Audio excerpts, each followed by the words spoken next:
It's a wonderful, 5:11. Every day well, not every day, maybe every day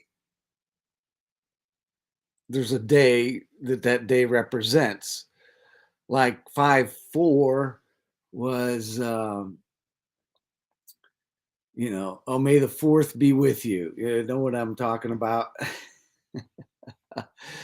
5:2, the chosen uses for 5 loaves and 2 fishes. Their symbol for that series, The Chosen. If you've never seen The Chosen, that's something you would be a real blessing to catch, even to watch again. I want to tell you a little story, little funny story. I've been helping this brother with get a car dealership going. And so I want to tell you a little car story. So Tommy's girlfriend, Rosie, has decided to sell her car. And he has suggested to her what I would never suggest because it's wrong. But anyway, he suggested to her to turn back the mileage on her car. She will get more money for it. So she gets the mileage turned back on her car. And Tommy asked her, well, how's the sale on the car going? Oh, she says, the mileage is so low, I just got to keep it. Something like that. Anyway, so we're considering the law of Christ, our mission to love. In the Old Testament, this kind of goes with our Monday, kind of flows with it, but the law of Christ, and what is the law of Christ? And really it fits in our mission to love, which is, again, what we're considering today. And this is an exciting adventure. To do law, to fulfill law, you just get the commandment, you get the law, and you just follow it to the letter. Well, there's nothing exciting about that, is there? But to live love, to love God, and to love your neighbors yourself, to love others, there's something really wonderful here, because you and I can be in situations of life and we can ask God, we can ask our Father, how can I bless that person? How can I be a blessing? How can I love that person, show your love to him today? And he would speak to us and show us how we can touch their life, bless their life, encourage, lift them and all. Now, we should remember in Romans 8:2 that it says, the King James, the old King James, is for the law of the Spirit of life has in Christ Jesus has set you free or made you free from the law of sin and death. The old King James. The newer ones say it like this, a couple of different ways. Some put Christ before the law and some after in the way they translate it. Remember in the Greek, as I remember, things are written backwards. It's been a while since I looked at it, but things are written backwards. But the order doesn't seem to fit. So to make it work in English, sometimes they have to work with it. So like the NIV says, because through Christ Jesus, the law of the Spirit who gives life has set you free from the law of sin and death. What was the law of sin and death? Oh, all those like 600 plus commandments of the Old Testament that were nobody could fulfill. And yeah, you just couldn't do it, no matter how good you were. Here's the New Living on this, Romans 8:2. And because you belong to him, the power of the life-giving Spirit has freed you from the power of sin that leads to death. So the amazing thing is, the Old Testament law did not free people from sin. It was so they wouldn't sin, but it was those commandments that they were to follow, to order their lives by, that could not fill love. Now, when you and I live love, we walk in love, then this makes a difference because it's fulfilling of that law, but it's not doing it from a a commandment point of view of you must do this. It's doing it from live love, and you'll really walk in freedom and empower and bring deliverance to others. So the title is, right, the law of Christ. Um, I got to get where I want to go here. Yeah. The law of Christ. What is the law of Christ? There's no verse that says the law of Christ is. I know of no verse. Now, Brenda, if you know one, or someone else on here, if you know what the law of Christ is, share it with me. But we will find out by association what it is. So Galatians 6:2 says this, and I think this is a key verse in considering the law of Christ. It says, bear you one another's burdens, bear you, King James, but in the ESV, bear one another's burdens, and so fulfill the law of Christ. Now, if we read the context, it says, everyone shall bear their own burden. There are burdens, right? There are things, we'll call it suffering. How's that? Not sickness, because that's not tribulation, all that. But there are things, burdens you and I carry in life. I don't do your laundry, right? I don't clean your house. But actually, those are things you could share. You could hire the maids or hire somebody to do that. But in our own mind, our own thinking, our own life, there are things that you or I each carry that no one else can take responsibility for. We can encourage one another, we can comfort, we can strengthen one another, we can speak life truths and positives, but each of us has to carry certain things in life.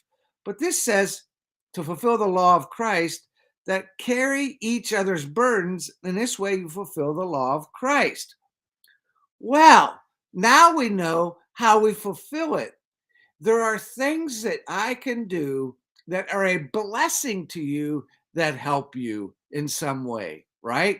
Now, most people, well, most of us here, we're not near each other. So if you had a need, uh, a burden, an issue you need help with, I may not be there to help you with that thing, right? Or I'm not, in a general sense. I mean, we encourage, we can comfort, we can pray for one another, but we're not next to each other. But again, there are burdens you and I carry, things that as we go through life, that are part of our life that only we can deal with, right? You can't fix my life, right? I can't fix your life, but I can encourage, right? I can speak life. You can speak life to me. You can pray for me. We pray for one another. So this law of Christ, we want to come to an understanding of it, and really in the title, our mission to love, because the law of Christ, um, Paul said something about it like this, and it's not exactly uh, well, we're just going to read it. And Kiefer, yes, Kiefer's mom is not doing well there. So if those of you that see this live or replay, would you take a minute and pray for his mom? Because we declare life for your mom. We declare healing because healing has already been released.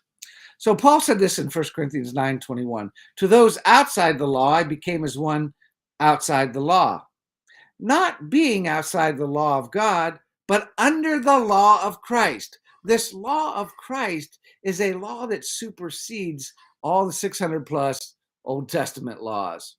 And he says, but not being outside the law of Christ, but under the law of Christ, that I might win those outside the law. Did I read that right? I'm going to look at it again. Yeah. Okay. Now, those under the law were the Judeans, right? The Jews.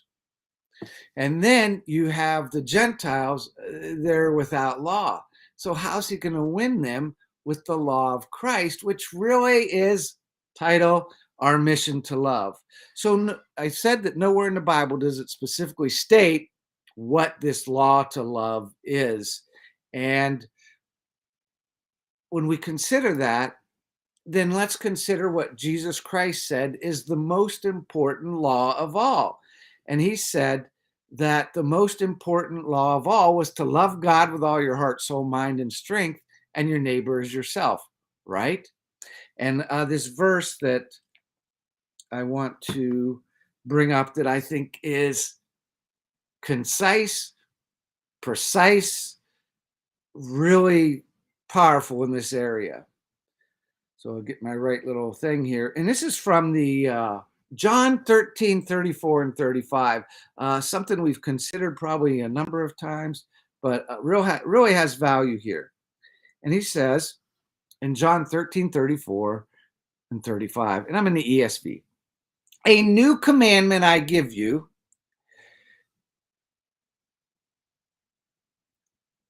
that you love one another, just as I have loved you. You also are to love one another. By this, all people, some people, no, not some people, by this, all people will know that you are my disciples if you have love for one another.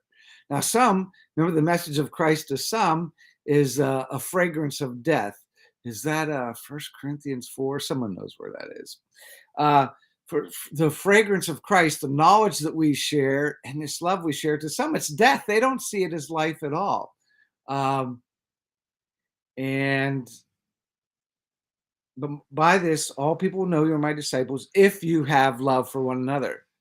If we walk in this love, our mission to love, and really what the law of Christ is about, as we garner from these things that we're considering, this is powerful. Let me read it at normal speed. Not if I said 33 and a third, 45 and 78. Some of you know what that is. Don't play at a different speed. Some of you, if you're young, you won't know what that means at all. But anyways, or what it refers to. A new commandment I give you, that you love one another. Just as I have loved you, you are also to love one another. By this, all people will know that you are my disciples if you have love for one another. And what was one of the examples he did? He washed their feet. Remember that? He took and washed their feet. Peter says, wash my whole body and all. It was the lowest servant's job to do that. When you went in as a guest to someone's house, now someone would wash your feet, was the Eastern culture. I don't know that he did it every time. Not every house had a servant. So maybe the master of the house would do it. I really don't know. I wasn't in that culture, but it was part of their culture.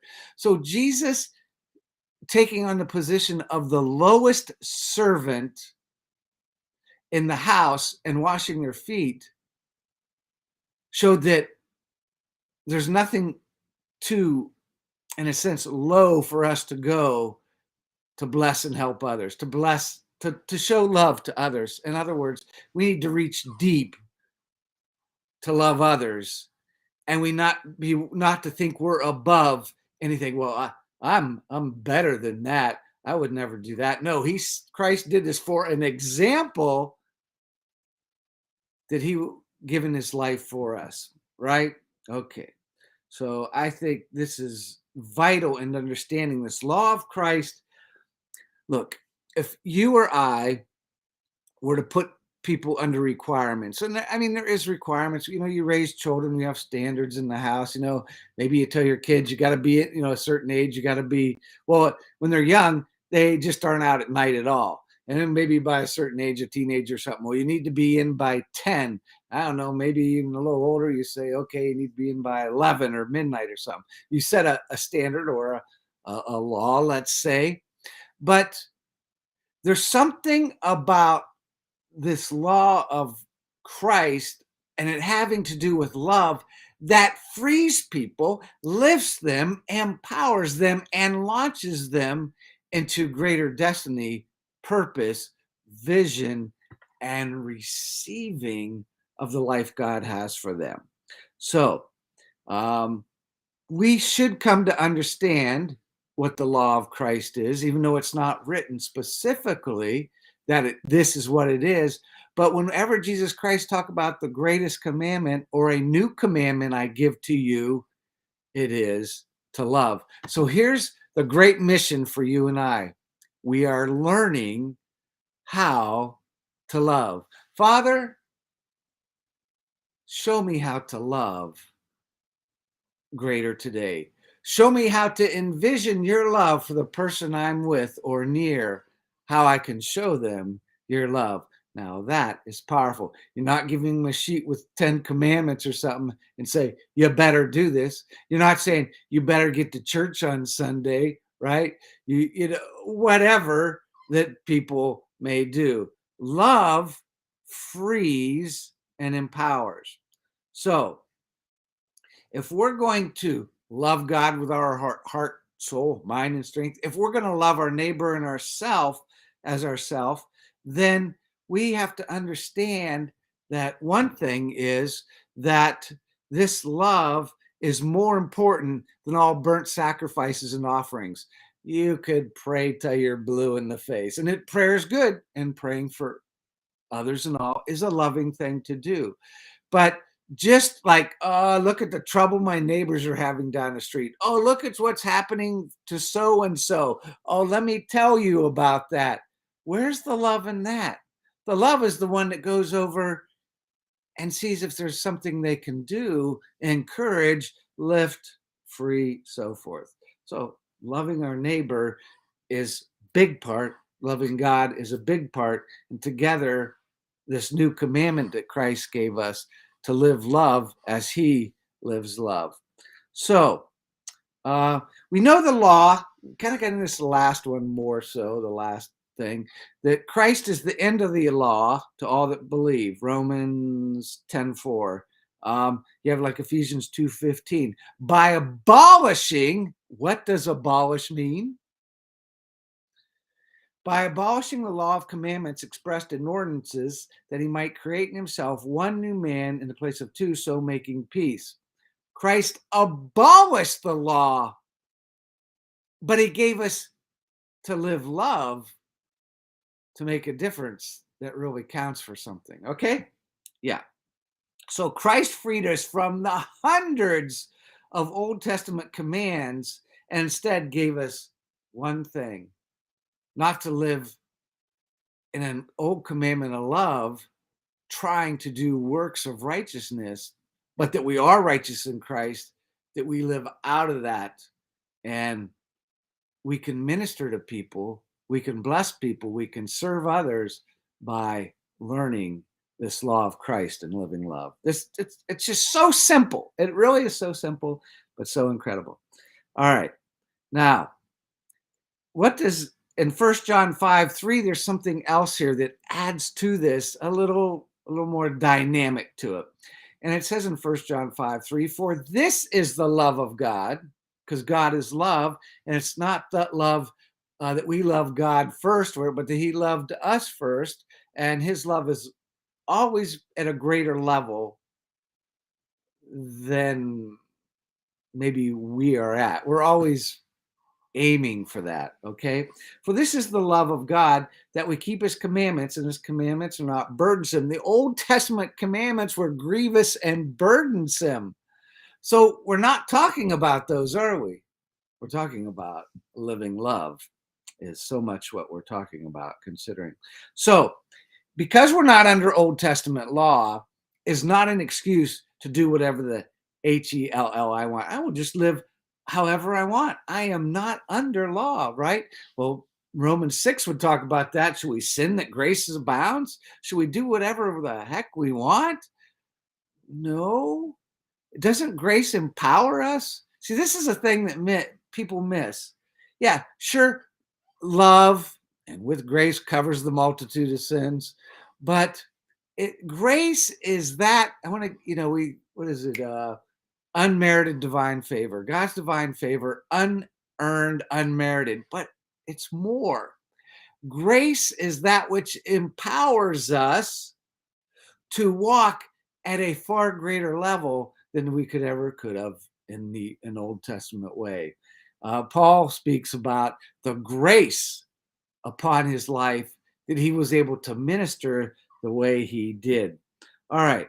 So what then? Should we sin Romans 6:15. What then? Are we to sin because we are not under law, but under grace? The old King James is, if I remember right, is God forbid. But it isn't really stated like that in text. Probably a better way to say it is by no means should I live in sin. Have all sinned and fall short of the glory of God. So I can't point a finger at you, and we cannot point a finger to someone else and go, look at the sin in your life. No, and look at how messed up they are. We're not under law, we're under grace. We're not to sin. By no means, God forbid, don't live that way. Don't look. Why get born again and live the old way and miss out on the goodness of God? I don't think you or I. Here we are going through life. We want to get to heaven and go, I could have done that. I could have lived in that. I could have walked in that. There was such power and blessing to live and to give to others. And I didn't do it because I was so selfish. Right? What was it? Look not on your own things, but the things of others, right? You can't look at everybody's things. You and I cannot help everybody. You might go by those homeless people or the people they ask them for money or something. You could try and stop and try to help everyone, but some of them don't want help. I know I used to when I was younger, especially, and before we had children. Now they're gone. A little bit, but more back then, I would offer them, look, why don't you come work for me for a few hours? I'm going to feed you, I'm going to pay you, and I'll drop you off where you need to be. Well, the people go, well, I just make more money standing on this corner. Well, you know what? I was not taking out of my pocket to give to them. There's a scripture somewhat related. It says for the believer that if any is not willing to work, neither should he eat. It's not saying if they can't work, but like there's this place over here that says opportunities for the blind. They have job opportunities for the blind. There are opportunities for people who want to work. But if you refuse to work, I am not willing to work. I just want a handout. What the frickin' is that? I don't know what the heck is that? Well, I'll tell you what it is. You're not getting a handout from me, because each of us are to bring benefit to this world, benefit to those around us. And how do we do it? It's by the labor that we do. And, the burdens, remember back at the beginning, there are burdens you cannot put on others. There are burdens you and I got to carry. But living love is about carrying a burden to bless others, right? Share one another's burdens. Bear the burdens you bear, but sharing burdens with others that you are able to share with. And that doesn't mean you can help them every time they need help. But you know what? When you are available to, or you can make it available, we're a blessing to others. All right, let's wind this up. So, our motivation should not be we're under a commandment, we're under a law. But this law of Christ, our association to Christ is through love. Our connection with God is by love, that he called us out of love. He's brought us precious promises in love. And so my service, our mission, is to live love and show it to others. If you and I learn to live love, others will see the Christ within. And really, then we fulfill the law of Christ. So, our response is to love, to live in gratitude, and live in obedience to living love. When we understand the sacrifice that Christ made for us, willingly made for us, and how he was rich and became poor for our sakes, that he has offered us something incredible, and that we're not desiring to live a legalistic set of rules of commandments, but we want to obey this law of Christ, we want to live a mission of love. Look, you and I are on a mission every day. You ever want to go on a mission? Maybe you'll never go to, some foreign country on a mission, but you and I are on a mission today and every day. And that mission is to live love. And I tell you, it's incredible going on the missions, when I have the privilege and all to go on the missions. It's just amazing. And I would say, if you ever get the opportunity and have the desire, go on a mission in another country, see what it's like, minister to those people, serve them, bless them. But the biggest deal is to write today the mission you and I have to live love right here and now with everyone we touch and become a part of. So, Pam, I know you got more to share on that. Maybe you'll put something in the comments, something that sticks out in your mind. So, let's obey the law of Christ because we love him, because he loved us. And then we will not have to check off a list of commands like the Old Testament. Yep, fulfilled that one. Got that one. Oh, wait a minute. I need to work on that one. Just live this love that we're called to in the law of Christ. And I tell you what, we will change the world. Just take a thought. We're going to do two things here. First, the thought. What would happen if everybody lived love that we are called to do? A new commandment I give you, to love one another like I have loved you. What would happen in the world? The whole world would make an instant change. It'd go from kittywampus to right side up. And then I want to take a moment here. We do this once in a while. We're going to take a minute of silence. And in this minute of silence, ask the Father. Ask the Father how you can show love to someone today. Are you ready? Okay, a minute of silence. Father, how can I show someone, or who can I show really your love today?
We can show forgiveness to people for what they've done.